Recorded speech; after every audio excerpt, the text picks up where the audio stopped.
What is up, everybody? This is the first ever Ask Me Anything that I've had on this channel. And the reason to do this for me is just to have a better sense of community. I mean, not everybody has money to donate for super chats or just wants to support the channel and doesn't want a super chat. Not everybody wants to call into a show or can call into a show. And I think there's some questions that people have, not only 49ers centric, but just ultimately about me and who I am or what have you. Maybe they just want advice. So I figured I would put up a community post, and Ask Me Anything community post. Did that about a week ago. And now I'm going to read through those. So just for a heads up, I read a couple of these comments as they were posted early on. I did go through and like most of them just to show my appreciation, but I have not read most of them. So as I go through these, this will be the first time reading through, I would say 95% of them. And the reason I decided to do it that way is I just kind of want a genuine reaction. And this is going to be a one cut video. I'm not going to edit it or cut it or anything like that. And yeah, so here we go. Let's go through as many of these as we can. Ponchox0719 says, do you think we should rebuild as soon as possible the 2024 season or give this core group one final ride to try to win a championship? Man, this is a good question. I'm actually really torn on this. This core group really kind of deserves another chance, I feel like. But that's the emotional fan side of me. The reality side of me says, I don't think these guys are going to win a Super Bowl as they're currently built.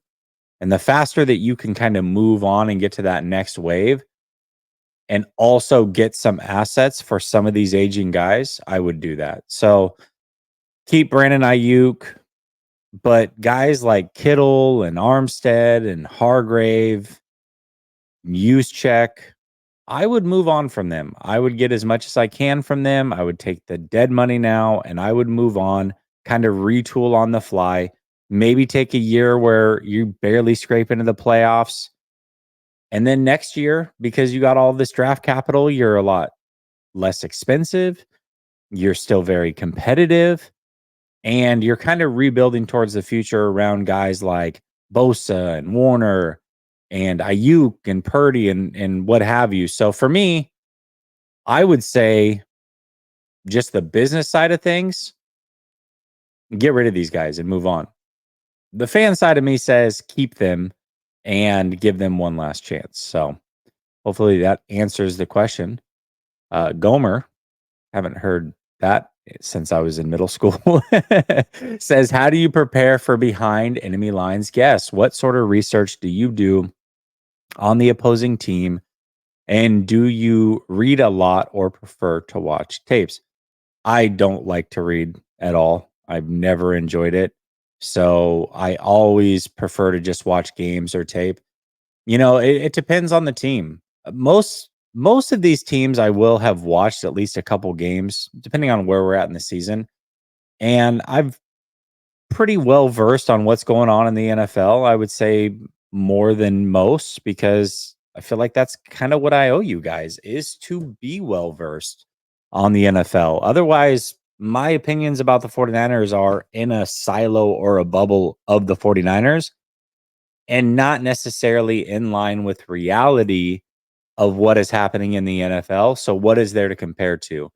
That being said, most of the time, I'm actually asking questions just to know. I mean, I like to ask the question. My favorite question is always give me a player or two that's up and coming or is a surprise this year that is making a massive impact that most fans around the league are not aware of. Now, sometimes I have an idea of what they might say based off of what I would say, but sometimes there's some names that surprise the heck out of me. And I'm like, shoot, I don't know anything about that player. So a lot of it is me just trying to learn about the team and asking questions that I think would pertain. And then I love you guys in the chat as well, because you'll ask questions that I'm not thinking of. And I just think it's a really, really fun show. Really, the hardest part is booking the guests. I mean, you try to track these guys down. Sometimes they don't have an email or a Twitter or anything attached to the channel. And even if they do, their DMs are shut down. So just booking these guests has proven to be very challenging at times. A lot of times I'll book them during the preseason because I want to get out ahead of things. And then the week of, their schedule changes or they forgot about it or they canceled. And now I got to go find someone else. So that's the hardest part. And, I'm trying to find people of quality. I'm not just trying to find anybody. And so that can make it very, very hard. But hopefully that answers the question that you've put forth. But that's pretty much what it's like. Big Matt says Kyle needs coaching help and also in the front office needs to learn to trust others, especially if he picked them. All right, Big Matt, appreciate it. That's a comment though. That is not not a question. Vinny says, in an event of karaoke, what is your go-to song word for word? Oh, man. God, well, first of all, you're never going to catch me doing any sort of karaoke. I am tone deaf as it comes, but it would probably be some sort of rap song. I mean, there's probably 50 that I know word for word. I don't know. Pick a Chronic 2001 song. Pick a West Side Connection song from the Bow Down album. Pick a Mace song or a Puff Daddy song from back in the day. Pretty much I'll be able to nail it. So that would probably be the go-to. Good question. See, these are the questions I enjoy. 49er stuff, I mean, I enjoy it as well. But these are the off-the-wall questions that I'm not going to get during a stream usually. What's up, Kelts? Rich Kelts from Kelts Chronicles says, maybe a video on the importance of how being a great person can make for a great leader.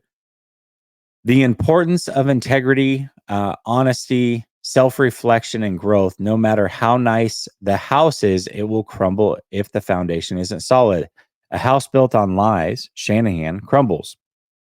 If business is before heart, eventually the war will be lost. Battles can be won. Everything in the dark comes to light. Hopefully Shanahan continues to learn the light side and develops his game, his foundation. Relationships are the key, and if lies are there, then no relationship can really grow, even if the growth is happening. All sides can be in agreement and aware, but in the end, the righteous house will be standing. Well, again, a comment, not a question. And I don't know that I could make a video to the tune that you probably are expecting, and you have a YouTube channel. I think you should make the video. It sounds like you have a good foundation on this one, and tag me in it. I'll definitely watch it and promote it. I like it. Paul says, I'm just dropping in to give love. Have a great off season. Thank you, Paul. Appreciate you. Joe Martinez says, will the 2025 season be a major rebuild with players like Kittle, Armstead, Juice, Debo, Williams, Ward getting up there in age and contracts reaching criticality? Yeah, I think so. I think that's something that I brought up during last offseason, that really this final ride goes through the 2024 season. That's okay. I mean, there's still some good young talent there, and if Brock Purdy continues to grow and develop and can become that franchise guy, then you're always going to be competitive. So, it sucks, especially if they don't win a Super Bowl, because you love these guys. You've rooted for these guys for the last 6, 7, 8 years plus, and everything must come to an end, and hopefully they can get out of here with a ring. I think that would be pretty awesome. Ant-Man Felix says, as a man with a family, how hard is it to start content creating? I love the idea of it and do so musically, but not consistent. How do you stay consistent besides the Niners having stories literally every day? And how do you keep the balance with work, life, family time, content creations? I would like to do some 49ers content eventually.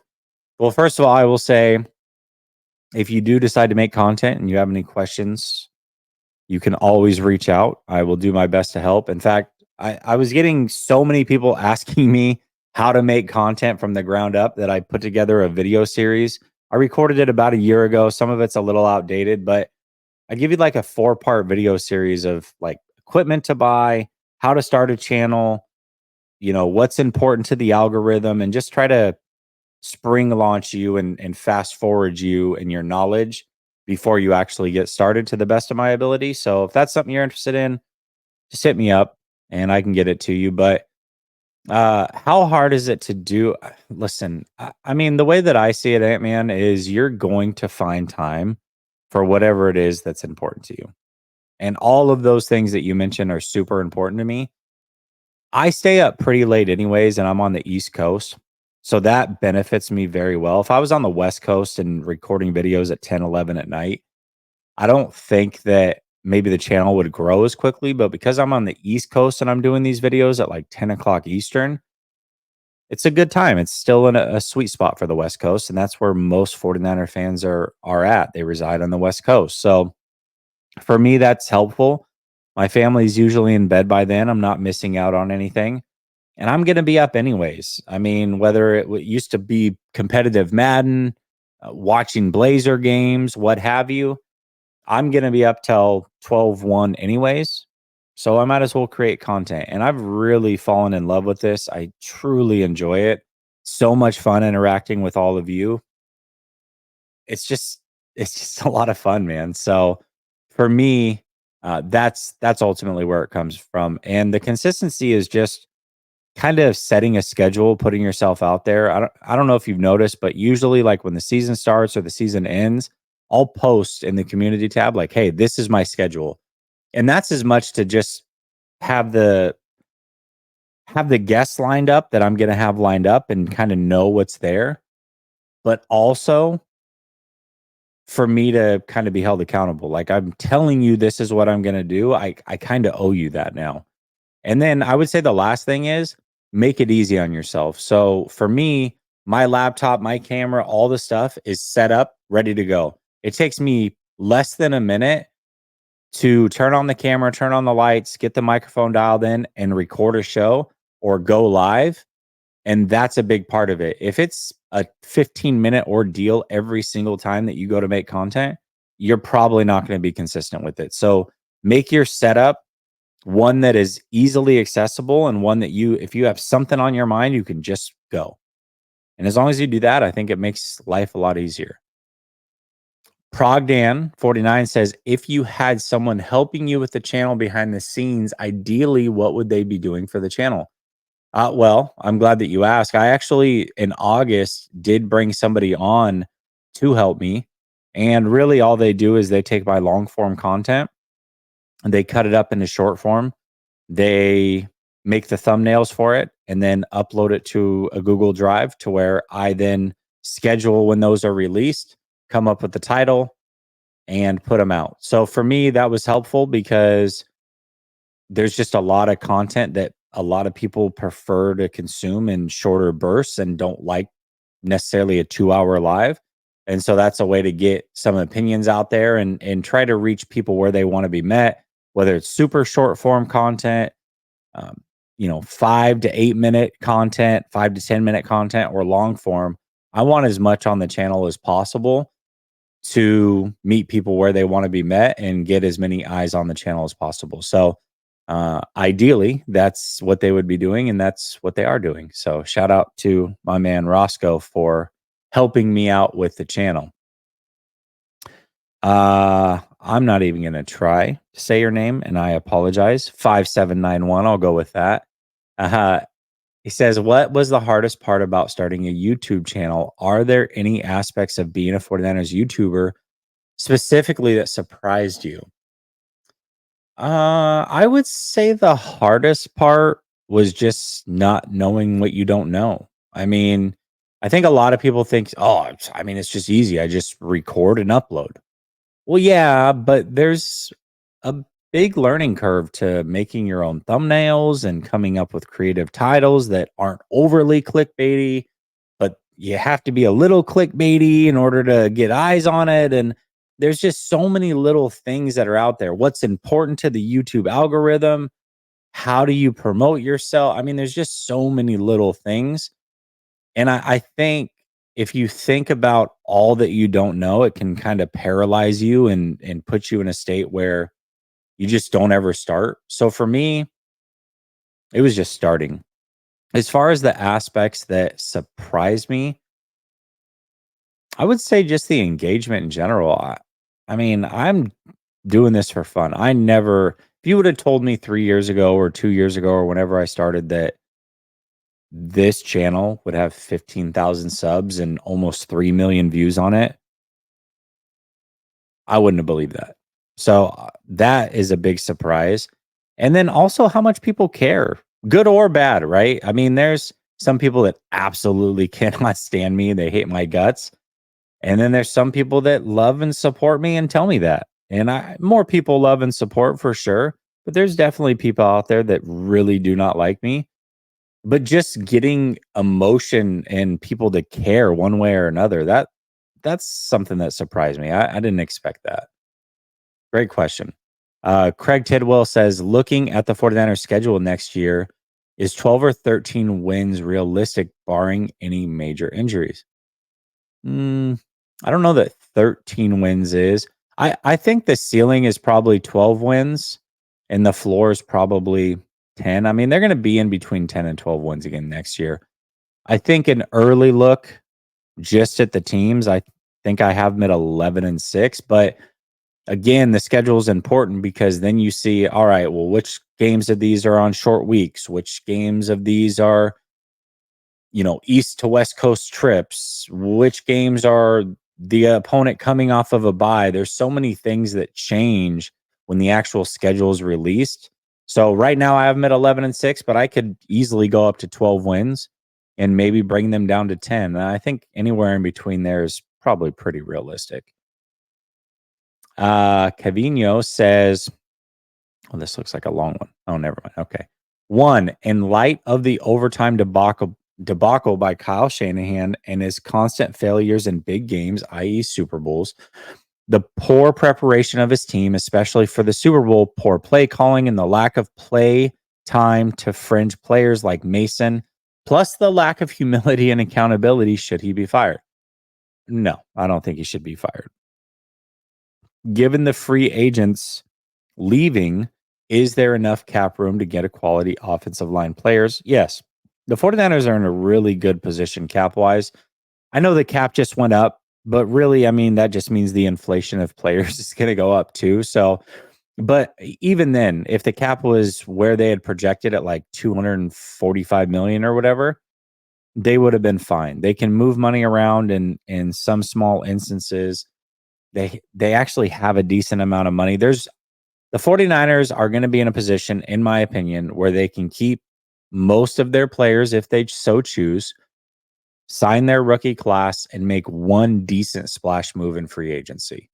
And wherever they decide to do that will be up to them, but I think they can go get one guy. And then who should be our new DC? I got to go based off of how Kyle Shanahan operates and kind of handles things. Has to be somebody in-house, in my opinion, or somebody he's very familiar with, maybe somebody on Saleh's staff or D'Amico Ryan's staff, something like that. But I just don't think like the big name out of building guy is the way to go. Thank you for your questions. 83 Zach Rose says, what should Kyle, John, Jed do to grow his people, coach, GM, and owner, leaders to get the 49ers to the promised land multiple times? What should their standards be? Jed, be seen, not heard. Kyle, practice situations, perform better in games. John, improve standards for drafting players first round, has had some whiffs. Man, I think this is a really loaded question. Yeah, I think Jed's really improved as an owner. I do, but the accountability piece to Kyle and what he's okay with is a lot more lenient than what I would be okay with.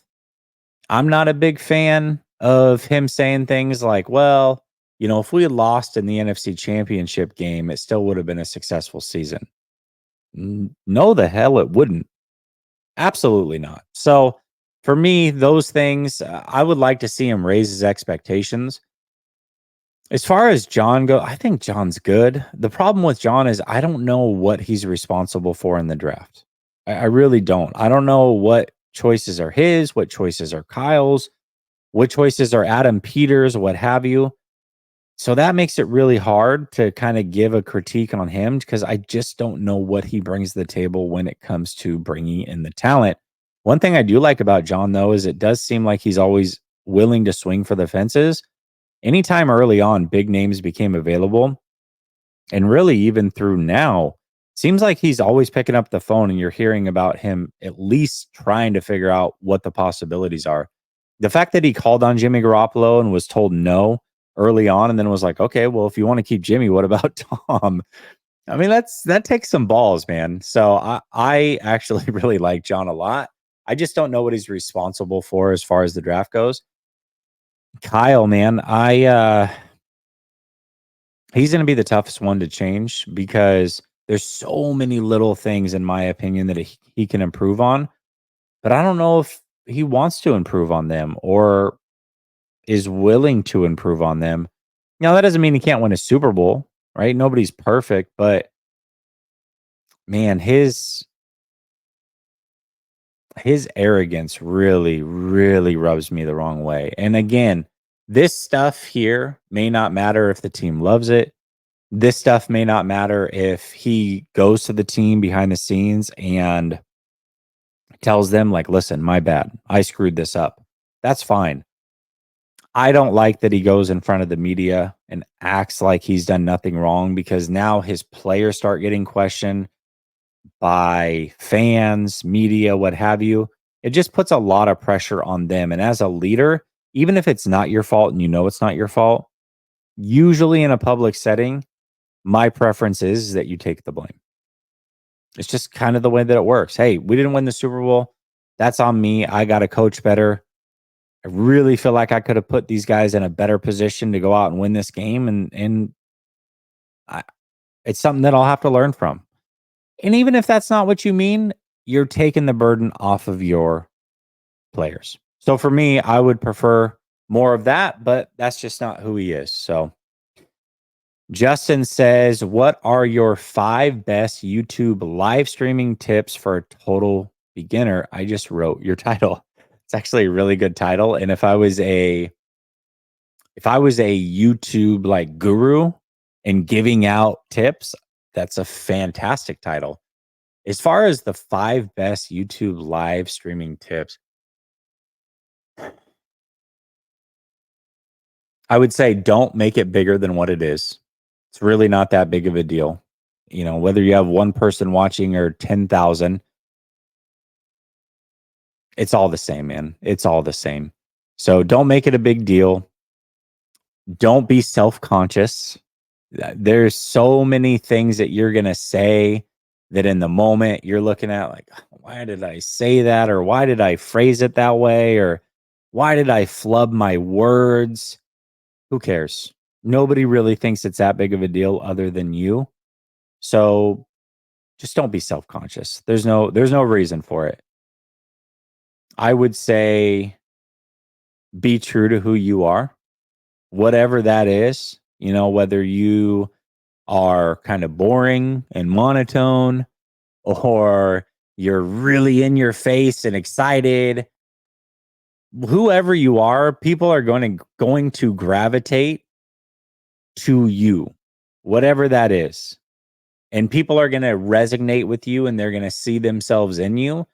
And that's how you get like the core group of diehards. And what I can say is, regardless of how big this channel is, there's a group of a couple hundred people that I know by name that are in here all the time, whether it's the comment section here or live shows or have just been here since the beginning. I see them on Twitter that I interact with on a regular basis in some sort or fashion.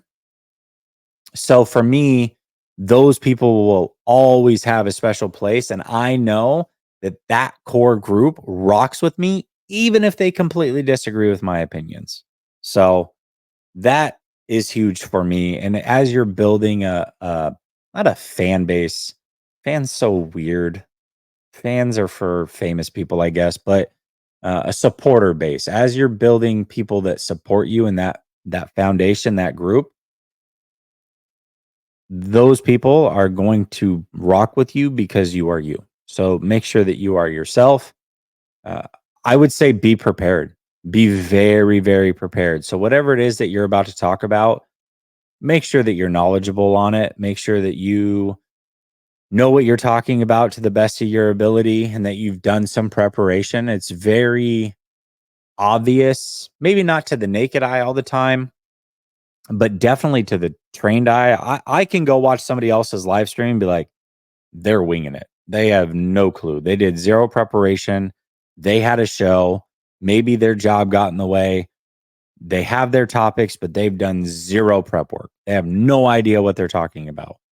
And it happens from time to time. Sometimes, life gets the best of you. You had a show scheduled and you just got to go, but try to be prepared. Your audience is taking time out of their day to be there for you and support you. If you're just half-assing it, that's not fair to them. So make sure that you're prepared. Do I have to give 5? I feel like 4 is adequate. Justin, I owe you one. All right. 4 is adequate. Uh S Niner Gang says, how can the team be better next year with Kyle possibly mentally broken at this point? I don't think Kyle's mentally broken personally, but let's say he is. I don't know that the team could be better if that's the case. That being said, I don't believe that he is. Younger players just improving. I mean, that's really where it's at. If Spencer Burford starts or McKivitz starts or Brendel, I know that like Brendel's a little bit older, but he's young as far as actual playing time. If those guys can improve, that's helpful. Banks is another one. Jair Brown, Talanoa Hafunga, Geometer Lenore. Look at the leap he made this year. Brock Purdy, Brandon Ayuk. So if these guys that are younger can take another step forward, this team can improve. For sure it can improve. Mostly Ice says, any advice on how to survive the end of college and going out into the real world? Also, let's get number 6. Well, as far as surviving college, I mean, you just got to get through it, but I mean, just get it done. But really, I think the most important part of this question is, how do you enter the real world? What do you do? I don't know what your major is. I don't know how or what that's going to mean to you and pertain to your life. A lot of people get a degree and they don't follow that degree at all. They're doing something completely opposite. Mostly, Ice, what I would say is, while you're young and the responsibility is less, now, hopefully you don't have any kids or anything. Otherwise, that changes things. But assuming you don't have any kids or anything, chase whatever dream it is that you want to do. Whatever that is, whatever your heart desires, while you're young, you can take risks. So take the risks. Bet on yourself, believe in yourself, chase whatever it is that you are looking to do in life. Don't settle, especially at this young age. If you get closer to 30 and you haven't figured it out, you might need to settle because you got to make ends meet. You got a family, whatever. But while you're fresh out of college, take risks, bet on yourself, do not settle, chase your dream. Whatever that is. Okay? That's one thing that I really, really wish I had done. Listen, I don't my money's not made on YouTube. I support my family in a whole different way. And I actually do enjoy what I do. But it's not the number one thing. This would be my number one thing. And growing up as a kid, I was so into sports to a different level, a way different level. I remember this is so nerdy of me, but I'm just going to be honest with you. I on the weekends would look up stats of quarterbacks and come up with like my own rating system of quarterbacks in the past, quarterbacks, in the current, and come up with my lists of the best quarterbacks and why they were the best. And I would go over these stats with my dad and I would educate him on the game the best that I could and ask him questions about players that played when he was a kid and just really immerse myself in it. And that's what I would do for fun. And then every morning I would get up early, get ready early, and watch Sports Center before I had to catch the bus to go to school. So for me, I knew very early on that I wanted to do something with sports. I just didn't know exactly what. And the only thing that I knew at the time was kind of ESPN anchor, which now I know, hey, there's a difference. There's people that opine, which is what I do. And then there are people that give the news. And that's what Sports Center essentially was. I just didn't know how to decipher the difference or how to go about making money. I wish that when YouTube came out, I had the wherewithal to go down this avenue way earlier because I know for a fact with the work ethic that I have, with the passion that I have, and just caring ultimately about this, that easily I could have turned this into my career. Now, I still think I can eventually get there, but with a family and a full-time job and coaching my son and all those things, it's going to take time. It's going to take time and it's not easy. It's not easy going all day long. Earlier I talked about finding time to do this. Finding the time is the easy part. But man, I am mentally drained at the end of shows because I've worked a full day, I've coached my son, I've spent time with my family, helped the kids with their homework, made dinner, whatever. And then I come here and when you do YouTube, yes, you want to be yourself, but you have to amp it up a little bit. You have to have more, you have to give as much energy as you possibly can that's not fake. And it's tiring. It's really tiring. So, anyways, I say all of that to say I wish I could go back and change things. I don't want you or anybody else that is in a situation where you can really grab the bull by the horns to look back in 15 years and be like, man, I wish I would have bet on myself. I know I could do that. Or, man, if I would have started this earlier, don't have any regrets. Go after whatever it is that you want to do and do that very early on. It looks like Eric has some good advice for you. So there you go. Jacob says, what are the top 5 most important moves that our defense needs to make this offseason? Hmm. Well, I mean, they got to hire a DC. That's pretty important. So let's start there. I would also say depth. That when the 49ers were at their best, in my opinion, their defense was at its best. They could come at you in waves. Depth is the key to this defense. Depth in the secondary, depth in particular along the defensive line, linebacker, everything. But defensive line, you rotate players, or the 49ers prefer to rotate players quite a bit. That's the other main thing. Get that depth built up. So whether it's through rookies or cheap free agents or what have you, guys that you can trust, they've got to have the depth. They've got to get another corner that they can trust and rely on to start. I know that they've got 2 safeties, but having a third they can rely on is also important because Talanoa is coming off of an injury. How are they going to replace Greenlaw?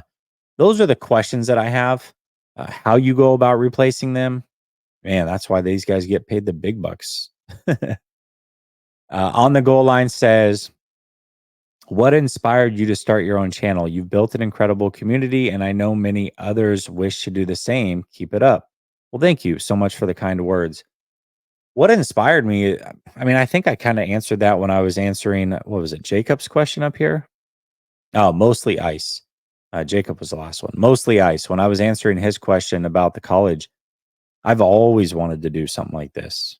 And YouTube is just kind of given the avenue to be able to jump out there and chase your dream. I mean, that's the great thing about social media is everybody's accessible. Now, that doesn't mean you can get a hold of everybody, but the possibility is there, you know?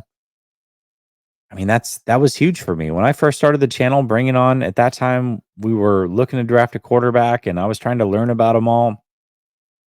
Getting Trey Lance's quarterback coach on here, and for those of you that remember the channel before it was taken down and I had to restart, you'll know that it was this channel, 12 hours before it became national news and was all over ESPN, was the one that broke Trey Lance was having a private pro day for the San Francisco 49ers. That was here, right here, Last Second Sports. He was having a second pro day, and it was for the San Francisco 49ers. 12 hours later, it was national news. Quarterback coach told me right here on the channel, didn't become public knowledge until 12, 14 hours later. So, but the thing is that those guys are accessible. If you reach out, you can get them on the channel. I got his offensive coach, his offensive coordinator from NDSU on the channel. JT O'Sullivan's been on the channel. Who else pretty big has been on the channel? I don't know, a few other people. Either way, the point is social media makes this all possible. Makes whatever dream, whether it's this or something else, makes whatever dream you have possible. It really does. So take advantage of it. Know things are very accessible and go chase them. And for me, it's just about having passion, and that's what inspired me to start it. 50 says, please do a video on how even though Brock Purdy didn't look like all the criticism didn't faze him, that he must have devoted some energy towards managing it.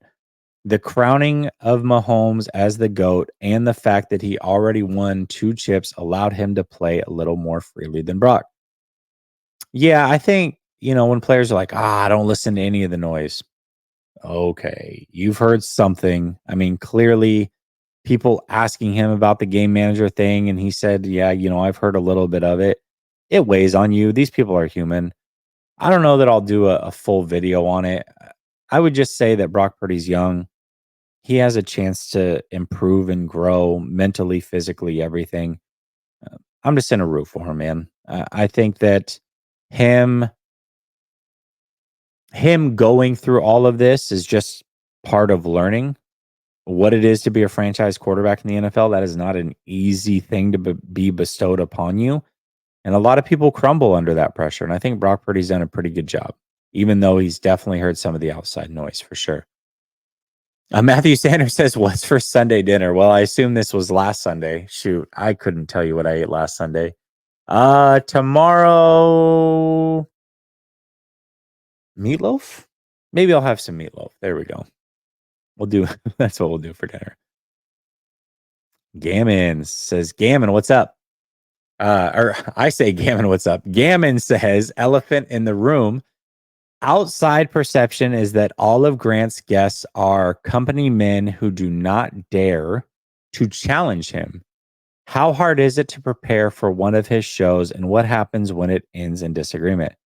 This is a really good question. And a lot of people, when they're like trying to get under not only my skin, but anybody who does shows with Grant, the go-to is, so let me say this. If you want to get under my skin, or Coach's or Vish's or Ryan's, don't call us cone clones or cone clowns or cone wannabes. We hear it 50 times a day. Like, it's out of control. I could go into my Twitter feed right now, and pretty much every post I've ever made is something along those lines. Don't do that. Okay, that's not going to work. Come up with something more clever, because it's just not true. I can only speak for how my shows go, Gammon, and what I do. And so I'll just give you the whole rundown. So for me, when I go on with Grant, we usually have 5 topics. Those 5 topics, 95% of those topics come from me.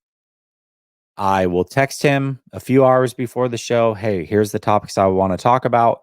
Now, sometimes I can only think of 3 or 4 or what have you, because I try to keep them fresh. I try not to have a repeat of things that I've talked about earlier in the week. But that can be very, very challenging sometimes, depending on the news week. During the off season, it's really hard to come up with topics. So sometimes he'll be like, "Hey, yeah, I'll come up with the other 2 or whatever." Sometimes he'll text them back to me. Sometimes he'll just be like, "Hey, it's a surprise. When we go live, you'll know what the topic is." So that's usually how it goes. Also, when we do shows, we always start at 9 p.m. Eastern. I'm usually rolling backstage either right at 9 or around 8:59. And if I'm there at 8:59, sometimes he's in at 9. So we don't talk about the topics. We don't discuss our viewpoints on the topics. Literally, the topics are texted through. We agree, yep, these are great topics. I come up with my opinions based off those topics. He comes up with his opinions based off those topics. And we find out what the other's opinion is right there live on the show, just like you guys do. So I think a lot of people have this belief that like we conspire behind the scene. I don't got time for that, dude. Like I said, full-time job, kids, helping them with their homework, making dinner, coaching. I got zero time to be conspiring about what my opinion's going to be and does it align with Grant's or whoever. So that's pretty much the format of all of my shows, by the way. I come up with the 5 topics.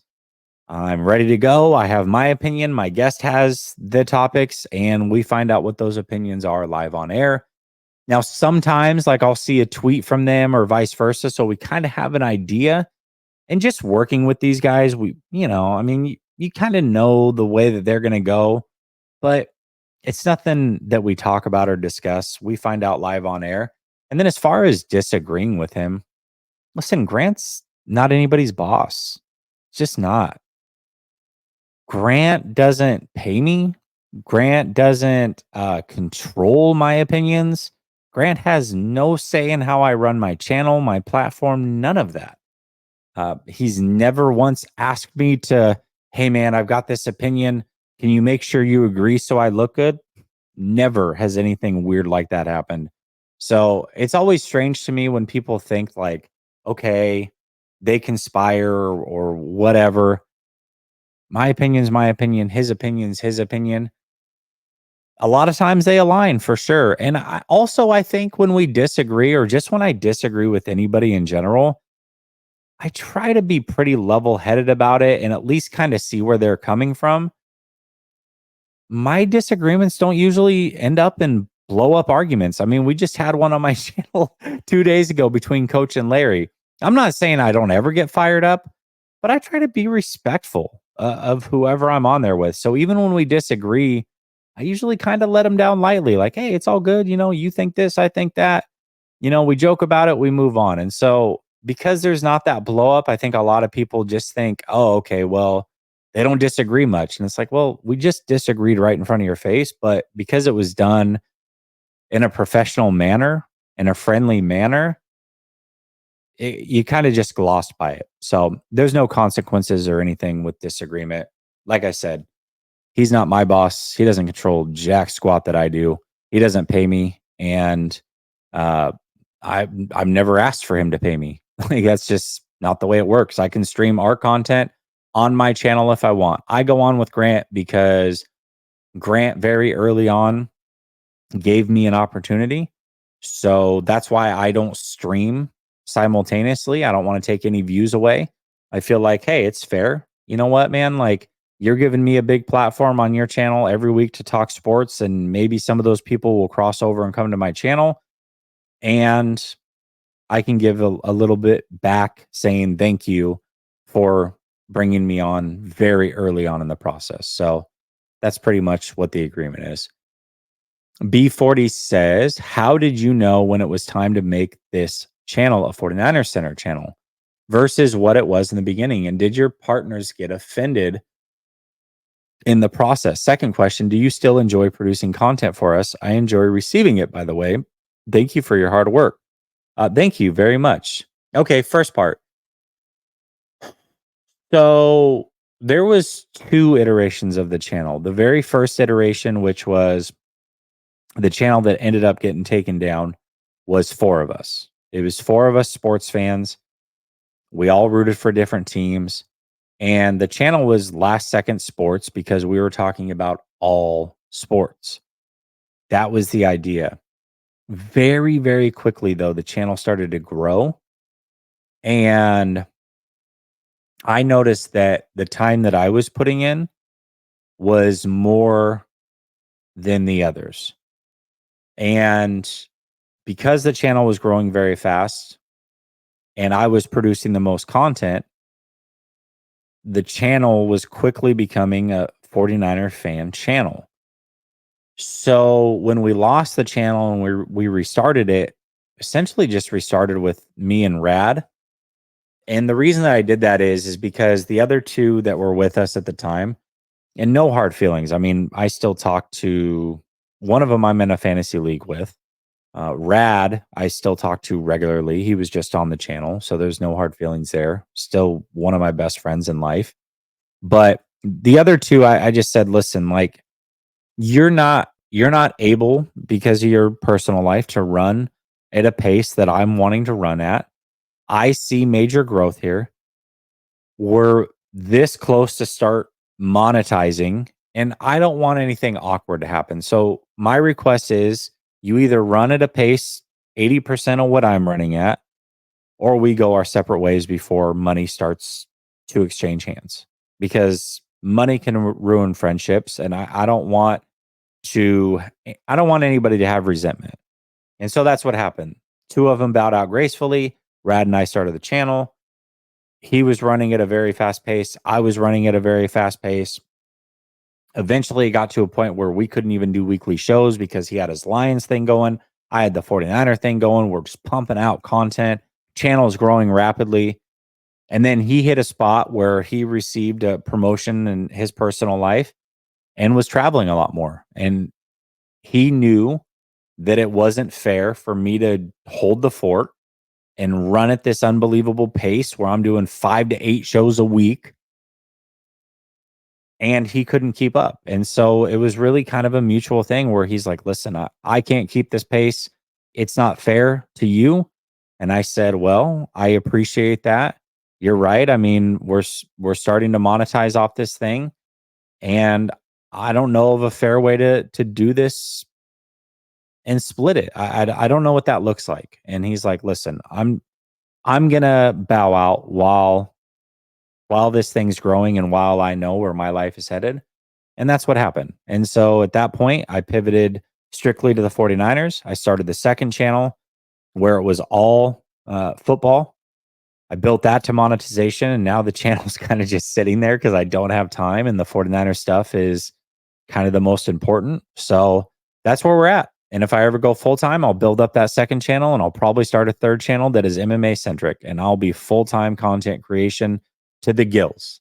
So that's the dream. And yes, I definitely still enjoy making content. If I didn't, I would quit, because the ultimate thing is that I want to do this full time because it's a passion, not because there's more money in it. Because trust me, the money right now is not anywhere close to supporting my family. I have to get it to a respectable level in order to even consider that. So right now it is all completely for just enjoying making content and seeing where this can go. So I appreciate your support, and great question. Sammy and Pickle says, I love Brock Purdy, but am I the only one that has too much Jimmy G PTSD? That paying him as a top 5 quarterback and weight of having the success of our team fall more heavily on his shoulders scares the crap out of me. Would love to hear your honest thoughts and hopefully ease some of my fears. I don't know if I'm that guy, Sammy and a Pickle, because I have some of the fears that you do, but for very different reasons. I don't have Jimmy G PTSD anymore. I'm over that. Jimmy G's his own guy. Brock Purdy, just in his preparation alone, I mean, you can tell that he really loves this. I think the biggest knock on Jimmy is that he always seemed underprepared, because I don't know that he loves this. And if he does, he sure has a weird way of showing it. Brock Purdy, you can tell, loves football. He loves being the captain of this team. He loves driving the ship. So for that reason, I don't doubt Brock at all as far as him being prepared. Mentally, I think he's strong as an ox, and he has his faith rooted in Jesus Christ. So I know that he's bulletproof there. he's a better athlete than Jimmy when it comes to movement. I just think his physical limitations are his physical limitations. And people can say that's not that big of a deal, but I can tell you right now, Brock Purdy is the exception. He's not the rule to sports and athletics. Steph Curry is the exception. He is not the rule. And for me, when you are the rule, it's much easier to buy in to the possibility that you can eventually become elite. Now, I'm not saying that you can't become elite. Obviously, we've seen the rare instances you can become elite. But usually smaller stature individuals are not the catalyst to winning in any of the sports. I mean, this is athletics. Biggest, strongest, fastest. That's what makes you an athlete. If you go play pickup basketball at your local 24-hour fitness or YMCA or whatever, and you go in the gym, you sign up on the list, you got to pick your 5. You got 4 people on your team and you need one more. There's a guy that's been in the gym. He's 5'11". He's got a smooth jumper. He's been making all of his shots. You're like, okay, I might pick him up. Like, he looks like he's got a stroke, right? We could use that. And then all of a sudden, a 6'5" guy walks into the gym, sets his bag down, and just dunks the ball easily. You don't even know if he can shoot a ball. You don't know if he can handle. You know none of his skill set. You've just been watching this guy drain his jumpers all day long. But this guy came in, set his bag down before he's got his Crocs on still, and he just dunks the ball. I bet you're going to pick the 6'5" guy that just dunked the ball. Why? Because it's athletics. You biggest, strongest, fastest. Sounds stupid, but that's the reality of the situation. So I don't think I'm your guy to ease that Brock Purdy's going to be a franchise guy, because for me, listen, that's what I look for. That's why I like the Josh Allens and the Justin Herberts and the Lamar Jacksons, because those guys are the rule, not the exception. Joshua says, yeah, I don't like reflexive, over-the-top negativity, personal attacks, and vulgarity either. Okay, good to know. Willie Reynolds says, what young QBs should we look at in this draft and next?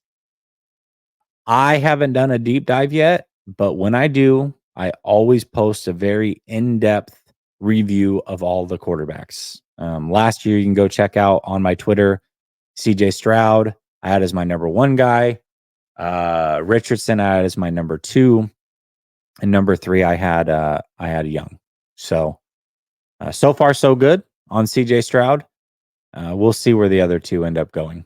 But when I watch them, I will let you know.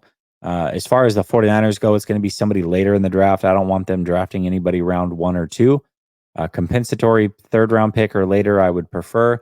And that's just because they need a backup. And you always should bring in as much talent as you can at every position, especially the quarterback position. So Austin says, if you were the owner of the 49ers, what would you do about Kyle, the defensive coordinator, Brock, and about the guys that need contracts like Ayuk, Kafunga, Greenlaw, McKivitz, etc.? Okay.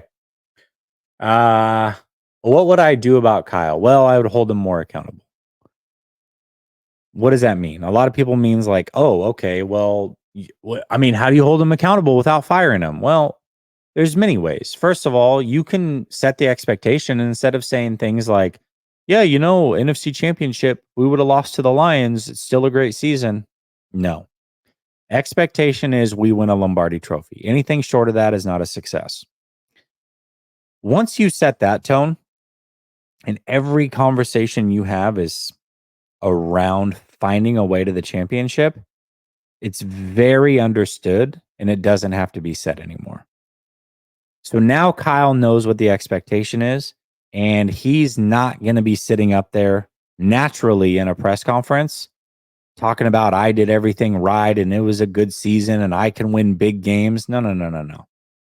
He's going to sit up there the way that I would sit up there, which is we fell short of the ultimate goal. I've got to get better. We've got to get better as a front office down, and we got to do what we can to put these guys in a position to be successful and make them better as well. That's it. That's the mindset that we're going to have. And if he doesn't have that mindset, then we're going to have a conversation as to what we need to do to bridge the gap, or do we need to move on? That's the way that that's going to go. But too little, too late. That's just not what you're going to do. Defensive coordinator, I'm going to let Kyle hire his guy, assuming that I believe he's the coach for me and we see eye to eye on winning a championship. I'm not going to get in his way. I'm going to trust him, just like I expect him to trust the defensive coordinator to call the defense and to go hire the right guy. So that's what he's there for. Brock, and about the guys that know. As far as Brock goes, I'm just going to let him play out next year and we'll go from there. I'm not going to make any rash decisions on Brock yet. And then as far as his contracts, yeah, I mean, those, well, first of all, Greenlaw isn't up for a contract. Hufanga is going to be a lot easier to sign because he's coming off the injury. And then Ayuk, I'm making happy. I'm paying him. So that's just me.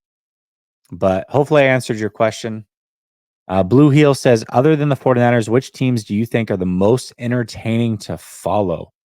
Man, other than the 49ers, I just follow players, man. I don't really care about teams. I mean, in a roundabout way, I root for teams a little bit based off of their fan bases and feeling bad for their fan bases. Like, I was really happy for the Lions to make it as far as they have. If Buffalo had made it to the Super Bowl, I would have been really happy for them. And hopefully the 49ers would have won. And it sucks that they lost another Super Bowl, but at least their fan base got a little something, some sort of success, because it's been a long time since they've seen it. So if I'm choosing a team in the playoffs, it's because they have a player that I like, or I feel really bad for their fan base. But for me, I mean, it's players, man. Watching Brett Favre growing up, hating his freaking guts, and watching him beat the 49ers in the most heartbreaking ways was so tough to watch. But as I got a little bit older and he was tailing towards the end of his career and was with the Jets and then the Vikings, I just became thoroughly entertained by him. Aaron Rodgers was the same way, thoroughly entertained watching him play. So these guys that can kind of capture your imagination, Josh Allen's, the Lamar Jacksons, the Herberts, the Mahomes, the Staffords, the guys that just go out and wow you week after week and do things that most people in this world cannot. That's usually what I gravitate towards. So hopefully that answers the question. Joshua says how might I meet people who share my interests? Yeah, Facebook groups. Good job, Eric. That's a great question. I would say any sort of groups on like Twitter, here on YouTube. Shoot, man, you're in a 49er community right here. Jump into the chat and start talking to people. That's probably the easiest way. It looks like he follows up and says, how do you go about creating your own monetized channel? I've been wondering about that. How frequently do you need to be coming out with new content in order to have a successful channel? I think it depends on the topic. I really do. I think you can have a successful channel posting once a month, posting once a week, or posting daily. It just depends on what the topics are. Something with sports where it's like the landscape changes so quickly. There is really mostly, when you're talking about a specific team or the league in current day tense, you have to be on your grind and making content regularly. Otherwise, the channel's going to die. But if I was just making sports content, shoot, I could make a video a week or every 4 weeks if it's like, hey, I'm going to do a documentary on this player or on this team from back in the day or this rule change. Alex Rollins is a great example of this. He does one video. I've had him on the channel as well. He does one video a week, but it's a very in-depth video on film breakdown. And his channel is booming, right? So it just depends on the type of content. Not just the niche, but the niche within the niche. You can say, hey, I've got a football or 49ers YouTube channel, but you can take that 50 different ways, man, whatever you want to do. So it just depends. How do you start your own YouTube podcast? I think I've answered this, Slim, early on. And if you need some help, you can reach out to me and I can go more in depth. Eric, dude, oh my God, Eric, I can't. I'm sorry, dude. I love you, bro, but I can't. I'm not reading all that right now. I'm getting to the end of this thing. So I got to put my kids to bed shortly. So I'm going to try to crank through as many of these as possible. Uh, Level 7B says, I enjoy the 49ers media space, but I am a Cardinals fan. My question is, do you honestly believe with the things uh, currently going in both our organizations that the Niners will be better than the Cardinals in the immediate and distant futures, and why? Immediate future, yes, absolutely. The 49ers are just a way better team. Way better team. Distant future, like 2-3 seasons from now? No. No, not I'm not confident in that. I mean, the 49ers have a lot of turnover coming up on their roster. And the Cardinals are kind of in rebuild mode. And with 2 first round draft picks, if they draft well this upcoming draft and the next one and spend their money wisely, they can be very competitive in 2 seasons. So, no, I'm not extremely confident in that at all. I mean, the NFL changes very quickly. Lynch's window says TV global figures for the Super Bowl. Okay. Uh, appreciate it. Blue says, how much does YouTube pay you a month? Um, It depends. I mean, it's all based on how much content you can make. You get paid what's like a RPM, which is like for every 1,000 views, you get paid X amount. Obviously, this channel relies a lot on donations. Um, Man, a channel this size without sponsorships makes anywhere from like 1 to 4,000 a month. Um, with the amount of content I produce, depending on whether it's in season or out of season. Um, But if I was full time with a channel this size and gained sponsorships, I could probably make 10 to 15,000 a month. So it just really depends. It depends on what you got going on. There's so many different ways to make money on YouTube, and it doesn't just come from ads. Fernando says, I beg you, please explain your position on certain things more thoroughly. An example would be saying hold Kyle accountable. What does that look like beyond firing him? Interesting. I think I kind of answered that question a couple questions ago. I'm not really sure what that is, and yet some people who use that phrase say that's not what they're asking for. I would place your channel with 1 foot on the neutral line and 1 foot on the pessimistic side. I think that's fair. I hope you don't take that as a knock. I definitely don't. It's just that I'm slightly older and that slightly older than most of the audience. Perhaps I've seen dreadful teams and seasons, so I don't feel compelled to lament when things don't go the way that I want them. I disagreed with you. Your behind enemy line streams are great, by the way. That idea will become the norm for other channels in the future, probably. Well, I started it last season, the season before, and I'm already seeing that most people have taken the idea. Which is great. I mean, I think that anytime you can start a trend, that's always good for you. And I appreciate the support, and I'm fine with the disagreement. And I agree with you. I think that I'm kind of like one line neutral, one side pessimistic. As a fan, I'm very pessimistic for some reason. Even when I was a fan, I'll give you like an idea of how I used to fan before any of this. I always would look at other teams and be like, oh, those players are better. Like our players can't do what their players can do. Like I always just viewed other teams and other players as being able to do things that my favorite team's players can't. Even if like on paper they're just as good. I don't know. It's just the way that I always fanned. I don't know why. It's just the way that I've been. And then the neutral side comes really from this channel and just trying to play a neutral party and also know that you can't always be pessimistic because that wears on people. So I try my best to be positive every once in a while and throw that in and at least be neutral. So, but as far as like holding Kyle accountable, I think I answered that earlier with the Jed York thing. You don't have to fire him, but for Jed York to hold him accountable, that has to start in the beginning. Like as a leader, it's much easier to be very tight in your leadership early on and then loosen up as you go. It's almost impossible to be very loose as a leader and then tighten things up because that's not who you've been and it's not consistent. So it's very tough for Jed. As far as fans go, though, I mean, we can hold him more accountable. It doesn't mean that he's going to get fired or that he'll even hear it. I just wish that you could have a conversation about Kyle and his flaws without people jumping down your throat and be like, "Whoa, it's better than Tom Zula." It's like, well, yeah, duh, it's better than Tom Zula, but it doesn't mean it's perfect. I don't know. I guess that's kind of more what I'm looking for. Uh, P Shoot says, "What happens when the Niners miss the playoffs next season?" We're all pretty pissed.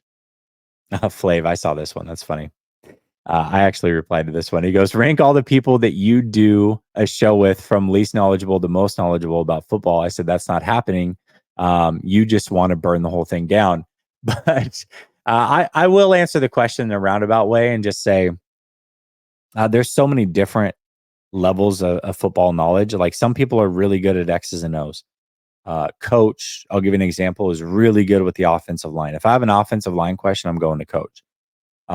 If I have a what's it like to be in the locker room question, I'm going to Grant. If I have a question about like what it's like to be a scout, I would go to Larry. As far as like leadership in the business side, I feel like I have that down pretty well. And that's kind of like what I've done in my personal life has allowed me to kind of see this through a different lens. And because I geeked out as a kid and have my whole life on the position of quarterback, I really feel like that's a strength of mine. I can watch quarterbacks and break them down. It doesn't mean I'm always right, but if I were to go through the history of the quarterbacks that I've predicted coming out of college, I'm right way more than I'm wrong on that position. But if I'm talking about a corner or a wide receiver, I'm probably going to Croc. I'm probably believing what he has to say about it. So there's so many different levels of knowledge that I think we can all bring to this community that's really what's important. B Trey says, why do you and other creators let such small minority of people spread narratives? For example, when random people say Purdy is the next Montana or Purdy is better than so-and-so, a few streams later, we have to hear the topics or debates about something the majority of us know isn't true. I know these people are loud, but dang, these debates are tiring. Well, B-Trey, I would disagree with you. I don't think they're the minority. In fact, I got into this conversation with Coach the other day. And I said, I believe that a big chunk of this fan base genuinely thinks that Brock Purdy's elite. And he said, absolutely not. It's not possible. Basically said exactly what you said right here, which is you're always answering the minority of the fan base as if that's what everybody thinks. Most people don't think he's elite yet. They think he has more to prove. And I said, okay, let me put out a poll on Twitter. I bet you at least 30% are going to say he's elite. And he said, no chance. Well, guess what? 3,500 votes or so later, 61% of people said he's already elite. That means 61% of people believe he's up there with the Allens. Mahomes is probably in his own category. The Burrows, the Herberts, the Jacksons, the Staffords, whoever you think is elite. 61% of the fan base thinks he's already there. So it's not the minority. I think it is the majority. And I think that's where we're at. So for me, that's a topic that has to be addressed, especially if I disagree with it. So I don't believe that it is the minority. Kid Tricksta says, why do you type like that? Oh, I typed every word starting with a capital letter because it's annoying and it's funny. No, I don't know. I just like the way it looks. Joshua says, how might you become a sports journalist without a degree? Well, you asked questions earlier about the YouTube stuff. I'm not a journalist, so I'm not going to answer that question necessarily, but I would say start your own YouTube channel. That's a great way to start. Yamami says, why does your grift involve so much hate? Oh, I already responded to this guy. You're so jealous. Well, I'll say I don't hate anyone and I just give my opinions. That's why. Level 7 Bis says, I enjoy. Oh, okay. I was making sure this wasn't the same question as oh, it is the same question as earlier. You asked it twice, or somehow I saw it twice. Wow. Successfully made it through all of these. This was a lot of fun. I actually really enjoyed this. I hope that you all enjoyed it. I hope that for those of you that asked a question, I answered it in a solid way to where it made sense. And I would just say, I want to do more of these in the future. Maybe the next one I'll do a live video on, and we'll kind of just do it live. I think that would be a fun way, like an Ask Me Anything live session. We'll start with a few questions like this, and then we'll transition to what is happening live in the chat. I think that'd be a fun way to go about it. All right, y'all, listen, an hour and 10 minutes. I know this video is not going to get a ton of views because it's very niche, and that's okay. For those of you that care and made it this whole way through, much love and appreciate y'all. Peace.